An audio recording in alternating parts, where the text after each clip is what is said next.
duke përsëritur shprehjen të mos kisha dashuri, Pali thekson vazhdimisht rëndësinë e dashurisë. Veçanërisht vargu 3 nuk është i lehtë për të kuptuar. Ai thotë se një njeri mund të jap gjithçka që ka për të varfrit, madje edhe të sakrifikojë vetveten, por kjo nuk do të thotë domosdoshmërisht se veprimi i tij buron nga dashuria.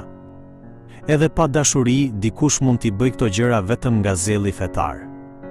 Veprat fetare pa dashuri mund të bëhen në fund një mjet për vetlavdërim ose vetshfaqje. Nga jashtë mund të duken si përkushtim, por në të vërtetë janë vetëm përpjekje për të nxjerrë në pah veten. Kur mungon dashuria, gjithçka përfundon duke u bërë për interesin e vetvetes. Prandaj Perëndia na bën të njohim dashurinë e Tij. Në atë dashuri, ai na udhëheq që ta duam atë dhe të duam të afërmin ton. Sepse asnjë vepër nuk mund të ketë kuptim dhe vlerë të vërtet pa dashuri. Ungjilli na bën të duam Perëndinë dhe gjithashtu të duam të afërmin. Dashuria është thelbi që i jep jetë çdo veprimi të besimit. Kisha e Korintit kishte shumë dhunti të ndryshme, por i mungonte pikërisht dashuria që është më e rëndësishme. Për këtë arsye Pali thekson se asnjë dhunti nuk është më e çmuar se dashuria. Çdo shërbim, ndihmë, mësimdhënie apo punë në kishë duhet të bazohet mbi dashurinë.